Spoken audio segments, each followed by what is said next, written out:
ನಮಸ್ತೆ, welcome back to my YouTube channel. ಇವತ್ತು ಶುಕ್ರವಾರ ಆಗಿರೋದ್ರಿಂದ ರಂಗೋಲಿ ಇಟ್ಟು ಅರ್ಶಿನ ಕುಂಕುಮ ಹಚ್ಚಿ ಇಲ್ಲಿ ಒಳಗಡೆ ಬಂದು ಪೂಜೆ ಮುಗಿಸ್ಕೊಂಡೆ. ಶುಕ್ರವಾರ ತುಂಬ ಲೇಟ್ ಆಗುತ್ತೆ ಪೂಜೆ ಮುಗಿಯೋದು. ಅದಾದಮೇಲೆ ಇಲ್ಲಿ ನನ್ನ ಮಗಳ ಬಟ್ಟೆನ ಮಡಚ್ಕೊತಾ ಇದ್ದೀನಿ. ಎಲ್ಲನೂ ಗಲೀಜಾಗಿಬಿಟ್ಟಿತ್ತು, ಮೆಸ್ಸಿ ಈ ಥರ ಒಂದು ಬಟ್ಟೆನೂ ಸಿಗ್ತಾನೆ ಇರಲಿಲ್ಲ ಬೇಕಾದಾಗ. ಹಾಗಾಗಿ ಇಲ್ಲಿ ಮಡಚ್ಕೊಂಡು ನೀಟಾಗಿ ಎತ್ತಿಟ್ಕೊಳೋಣ ಅಂತ ತೆಗ್ದಿದ್ದೆ ಎಲ್ಲನೂ ಕಬೋರ್ಡಿಂದ. ಅವಳು ನೋಡಿದರೆ ಅಲ್ಲಿಂದ ಇಲ್ಲಿ, ಇಲ್ಲಿಂದ ಅಲ್ಲಿ ಒಗೆಯೋದ್ರಲ್ಲೇ ಇದ್ಲು. ಹೆಲ್ಪ್ ಅಂತೂ ಮಾಡಲ್ಲ, ಇನ್ನು ಜಾಸ್ತಿ ಕೆಲಸ ಕೊಡ್ತಾಳೆ ಹೊರತು ಹೆಲ್ಪ್ ಮಾಡಲ್ಲ. ಅವಳು ಮಾಡೋಕ್ಕೆ ಗೊತ್ತೂ ಆಗಲ್ಲ ಮಕ್ಕಳಿಗೆ. ಅವಳನ್ನ ಹಿಡಿಯೋದ್ರಲ್ಲೇ ನಮ್ಮದು ಟೈಮ್ ಹೋಗಿಬಿಟ್ಟಿರುತ್ತೆ, ಅಷ್ಟು ಕಾಡಿಸ್ತಾಳೆ. ಒಬ್ಬರು ಅವಳಿಗೆ ಹಿಡಿಯೋಕ್ಕೇ ಒಂದು 3-4 ಜನ ಬೇಕಾಗುತ್ತೆ, ಹಾಗಿರುತ್ತೆ. ಹಂಗೋ ಹಿಂಗೋ ಅವಳನ್ನ ಇಟ್ಕೊಂಡು ಎಲ್ಲ ಮಡ್ಚ್ಕೊತಾ ಇದ್ದೀನಿ. ಅವಳು ಮಾತ್ರ ಸುಮ್ಮನೆ ಕುಂದಿರ್ತಾ ಇಲ್ಲ, ಆ ರೀತಿ ಇದೆ. ಎಲ್ಲ ನೀಟಾಗಿ ಮಡಚಿ ಎತ್ತಿಟ್ಕೊತೀನಿ. ಇಲ್ಲಿ ಎತ್ತಿಟ್ಕೊಂಡು ಇವತ್ತು ವಿಡಿಯೋದಲ್ಲಿ ಡೈಲಿ ವ್ಲಾಗ್ ಅಂತ ಅಲ್ಲ, ಒಂದು ರೆಸಿಪಿನ ತೋರಿಸ್ಬೇಕು ಅಂತ ಅಷ್ಟೇ. ಇದರಲ್ಲಿ ಇದೊಂದು ಆ್ಯಡ್ ಮಾಡ್ತಾಯಿದ್ದೀನಿ ಅಷ್ಟೇ, ಒಂದು ಕ್ಯಾಪ್ಚರ್ ತೊಗೊಂಡಿದ್ದೆ ಅಂತ ಆ್ಯಡ್ ಮಾಡಿಬಿಟ್ಟು ರೆಸಿಪಿನ ತೋರಿಸ್ತೀನಿ. ಬಿಸಿಬೇಳೆ ಬಾತ್ ಆಲ್ಮೋಸ್ಟ್ ಎಲ್ಲರೂ ಮಾಡೇ ಮಾಡ್ತಾರೆ, ಬಟ್ ಒಬ್ಬೊಬ್ಬರ ಮನೇಲಿ ಒಂದೊಂದು ರೀತಿ ಮಾಡ್ತಾರೆ. ನಾನು ಈ ರೀತಿ ಮಾಡಿರೋದ್ರಿಂದ ನೀವು ಒಂದು ಸತಿ ಟ್ರೈ ಮಾಡಿ, ಚೆನ್ನಾಗಿರುತ್ತೆ. ಒಬ್ಬೊಬ್ಬರು ಒಂದೊಂದು ರೀತಿ ಚೆನ್ನಾಗಿ ಮಾಡ್ತಾರೆ, ಬಟ್ ನಾನು ಯಾವಾಗಲೂ ಇದೇ ರೀತಿ ಮಾಡೋದು. ರೆಸಿಪಿನ ಹಾಕ್ತೀನಿ ನೋಡ್ಕೊಳ್ಳಿ. ಇದು ಬಟ್ಟೆ ಮಡಚಿಟ್ಟು ರೆಸಿಪಿನ ತೋರಿಸ್ತೀನಿ. ಇಷ್ಟ ಆಗಿದ್ದರೆ ಲೈಕ್ ಮಾಡಿ, ಶೇರ್ ಮಾಡಿ, ಹಾಗೆ ಕಮೆಂಟ್ ಮಾಡಿ. ಇನ್ನೂ ಸಬ್ಸ್ಕ್ರೈಬ್ ಮಾಡಿ ನನ್ನ ಚಾನಲ್ನ.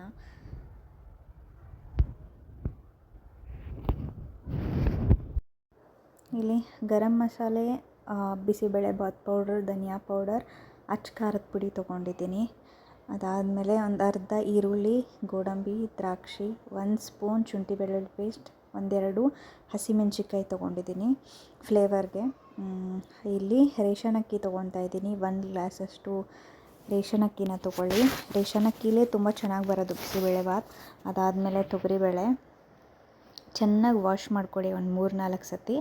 ಅದಾದಮೇಲೆ ಇಲ್ಲಿ ಬೀನ್ಸ್, ಕ್ಯಾರೆಟ್, ಈರುಳ್ಳಿ, ಟೊಮೆಟೊ ತೊಗೊಂಡು ಎಲ್ಲನೂ ಅದರಲ್ಲಿ ಹಾಕ್ಕೊಳ್ಳಿ. ನಿಮಗೆ ಯಾವ ತರಕಾರಿ ಬೇಕೋ ನೆಕ್ಸ್ಟ್ ಅದರಲ್ಲಿಗೆ ಒಂದು ಅರ್ಧ ಈರುಳ್ಳಿ ತೊಗೊಂಡಿದ್ದೇನೆ ಅಷ್ಟೇ, ಜಾಸ್ತಿ ಅಲ್ಲ. ಅದಾದಮೇಲೆ 1 ಸ್ಪೂನ್ ತುಪ್ಪ ಹಾಕ್ಕೊಳ್ಳಿ. ತುಪ್ಪ ಆದರೂ ಹಾಕ್ಕೋಬೋದು, ಎಣ್ಣೆನಾದರೂ ಹಾಕ್ಕೋಬೋದು, ಬೇಗ ಬೇಯುತ್ತೆ ಅಂತ ಅಷ್ಟೇ. ಅದಾದಮೇಲೆ ಚಿಟಿಕೆ ಅಷ್ಟು ಉಪ್ಪು ಹಾಕ್ಕೊತಾ ಇದ್ದೀನಿ. ಚಿಟಿಕೆ ಅಷ್ಟು ಉಪ್ಪು ಹಾಕ್ಕೊಳ್ಳಿ. ಒಂಚೂರು ಅರ್ಶಿನದ ಪುಡಿ ಹಾಕ್ಕೊಳ್ಳಿ, ಒಂದು ಅರ್ಧ ಟೀ ಸ್ಪೂನ್ ಅಷ್ಟೇ. ಅದಾದಮೇಲೆ ಒಂದು ಸತಿ ಮಿಕ್ಸ್ ಮಾಡ್ಕೊಳ್ಳಿ. ಒಂದು ಮುಟ್ಟಿಗೆ ಅಷ್ಟೇ ಕಡಲೆ ಬೀಜ ಹಾಕ್ಕೊತಾ ಇದ್ದೀನಿ. ಇನ್ನೂ ಬೇಕಿದ್ದರೆ ನೀವು ಜಾಸ್ತಿ ಹಾಕ್ಕೋಬೋದು. 3 ವಿಷಿಲ್ ಅಥವಾ 4 ವಿಷಿಲ್ ಹೊಡೆಸ್ಕೊಳ್ಳಿ. ರೇಷನ್ ಅಕ್ಕಿ ಮಾಡೋದಾಗಿದ್ದರೆ 3 ವಿಷಿಲ್ ಹೊಡೆಸ್ಕೊಳ್ಳಿ. ಅಥವಾ ನೀವು ನಾರ್ಮಲಾಗಿ ಬಾಸುಮತಿ ಆ ರೀತಿ ಯೂಸ್ ಮಾಡೋದಿದ್ದರೆ 4 ವಿಷಿಲ್ ಹೊಡೆಸ್ಕೋಬೋದು. ಆದರೆ ಚೆನ್ನಾಗಾಗಲ್ಲ, ರೇಷನ್ ಅಕ್ಕಿಯಿಂದನೇ ಚೆನ್ನಾಗಾಗೋದು ಬಿಸಿಬೇಳೆ ಬಾತು. ಇದನ್ನು ಒಂದು 3-4 ಸತಿ ಸ್ಮ್ಯಾಶ್ ಮಾಡ್ಕೋಬೇಕು. ಎಲ್ಲರ ಮನೇಲಿ ಇದ್ದೇ ಇರುತ್ತೆ ಸ್ಮ್ಯಾಶರು, ಅದರಿಂದ ಸ್ಮ್ಯಾಶ್ ಮಾಡ್ಕೊಳ್ಳಿ. ಅದಾದಮೇಲೆ ಇಲ್ಲಿ ಒಗ್ಗರಣೆಗೆ 2 ಟೇಬಲ್ ಸ್ಪೂನ್ ಆಯಿಲ್ ಹಾಕ್ಕೊತಾ ಇದ್ದೀನಿ. ಅದಾದಮೇಲೆ ನಿಮಗೆ ಬೇಕು ಅಂದರೆ ಆಯಿಲಲ್ಲೇ ಮಾಡ್ಬೋದು, ಇಲ್ಲ ಆಯಿಲು ತುಪ್ಪ 2 ಮಿಕ್ಸ್ ಮಾಡ್ಕೊಂಡು ಮಾಡ್ಬೋದು. ನಾನಿಲ್ಲಿ 2 ಮಿಕ್ಸ್ ಮಾಡ್ಕೊಂಡು ಮಾಡ್ತಾಯಿದ್ದೀನಿ. 2 ಟೇಬಲ್ ಸ್ಪೂನ್ ತುಪ್ಪ ಹಾಕ್ಕೊತಾ ಇದ್ದೀನಿ.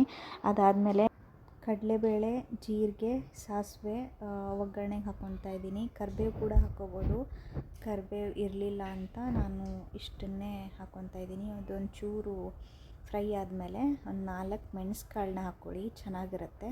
ಅದಾದಮೇಲೆ 1 ಈರುಳ್ಳಿನ ಉದ್ದುದ್ದಕ್ಕೆ ಕಟ್ ಮಾಡಿಕೊಂಡು ಫ್ರೈ ಮಾಡ್ಕೊತಾ ಇದ್ದೀನಿ. ಇದು ಒಂಚೂರು ಬ್ರೌನ್ ಕಲರ್ ಬರೋವರೆಗೂ. ಅದಾದಮೇಲೆ 1 ಟೇಬಲ್ ಸ್ಪೂನ್ ಶುಂಠಿ ಬೆಳ್ಳುಳ್ಳಿ ಪೇಸ್ಟ್ ಹಾಕ್ಕೊತಾ ಇದ್ದೀನಿ. ಫ್ರೈ ಮಾಡ್ಕೊಳ್ಳಿ ಹಸಿ ವಾಸನೆ ಹೋಗೋವರೆಗೂ. ಅದಾದಮೇಲೆ ಇಲ್ಲಿ ನಾನೇನು ಸ್ಪೈಸಸ್ನ ತೋರಿಸಿದ್ನಲ್ಲ, ಚಿಲ್ಲಿ, ಅದನ್ನು ಉದ್ದಕ್ಕೆ ಎರಡು ಆಪ್ಷನಲ್, ಅದು ಬೇಕಂದರೆ ನೀವು ಹಾಕ್ಕೋಬೋದು, ಇಲ್ಲ ಅಂದರೆ ಇಲ್ಲ. ನಾನು ಖಾರದ ಪುಡಿ ಕಮ್ಮಿ ಹಾಕಿದ್ರಿಂದ ಮೆಣಸಿನ್ಕಾಯಿನ ಎರಡು ಉದ್ದುದ್ದಕ್ಕೆ ಕಟ್ ಮಾಡ್ಕೊಂಡು ಹಾಕ್ಕೊಂಡಿದ್ದೀನಿ. ಅದಾದಮೇಲೆ ಇಲ್ಲಿ ಸ್ಪೈಸಸ್ ಏನು ತೋರಿಸಿದ್ನಲ್ಲ, ಧನಿಯಾ ಪೌಡ್ರು, ಖಾರದ ಪುಡಿ, ಬಿಸಿಬೇಳೆಬಾತ್ ಪೌಡ್ರು, ಗರಂ ಮಸಾಲ, ಅದನ್ನ ನಿಮ್ಮ ಫ್ಲೇವರ್ ತಕ್ಕಾಗೆ ನೀವು 1 ಸ್ಪೂನಷ್ಟು ಕ್ವಾಂಟಿಟಿ ಪ್ರಕಾರ ಮಾಡ್ಕೋಬೋದು. ಅದಾದಮೇಲೆ ಸ್ಮ್ಯಾಶ್ ಮಾಡಿ ಇಟ್ಕೊಂಡಿದ್ವಲ್ವ, ಅದನ್ನ ಪೂರ ಹಾಕ್ಕೊಂಡು ಅದ್ರೊಳಗಡೆ ಒಂದು ಸ್ವಲ್ಪ ನೀರು ಹಾಕಿ ಫುಲ್ ಎಲ್ಲನೂ ಮಿಕ್ಸ್ ಮಾಡ್ಕೋಬೇಕು. ಕುಕ್ಕರಲ್ಲೇ ಒಂಚೂರು ನೀರು ಹಾಕಿಬಿಟ್ಟು ಅದರಲ್ಲಿ ಹಾಕಿದ್ರೆ ಚೆನ್ನಾಗಿರುತ್ತೆ. ಅದಾದಮೇಲೆ ನಿಮಗೆ ಎಷ್ಟು ನೀರು ಬೇಕು ಅಷ್ಟು ಕನ್ಸಿಸ್ಟೆನ್ಸಿ ಪ್ರಕಾರ ನೋಡ್ಕೊಳ್ಳಿ. ನಿಮಗೆ ತೆಳ್ಳಗೆ ಬೇಕಂದರೆ ಇನ್ನೂ ಸ್ವಲ್ಪ ಜಾಸ್ತಿ ನೀರು ಹಾಕ್ಕೊಳ್ಳಿ. ಅದು ಕುದೀತಾ ಕುದೀತಾ ಗಟ್ಟಿಯಾಗುತ್ತೆ. ಸೊ ಹಾಗಾಗಿ ನಾನು ಒಂಚೂರು ಜಾಸ್ತಿನೇ ಹಾಕ್ಕೊಂಡಿದ್ದೀನಿ. ಅದಾದಮೇಲೆ 2 ಟೇಬಲ್ ಸ್ಪೂನ್ ಉಪ್ಪು ಹಾಕ್ಕೊಂಡಿದ್ದೀನಿ. ಅದಾದಮೇಲೆ ಗೋಡಂಬಿ, ದ್ರಾಕ್ಷಿನ ನಾನು ಸ್ವಲ್ಪ ತೊಗೊಂಡಿದ್ದೀನಿ, ನೀವು ಬೇಕಿದ್ದರೆ ಜಾಸ್ತಿ ತೊಗೋಬೋದು. ಇದನ್ನ ನೀವು ಒಗ್ಗರಣೆಗೂ ಹಾಕ್ಕೋಬೋದು, ಬಟ್ ನಾನು ಒಗ್ಗರಣೆ ಹಾಕ್ಕೊಂಡಿಲ್ಲ, ಮೇಲ್ಗಡೆ ಹಾಕ್ಕೊಂಡಿದ್ದೀನಿ.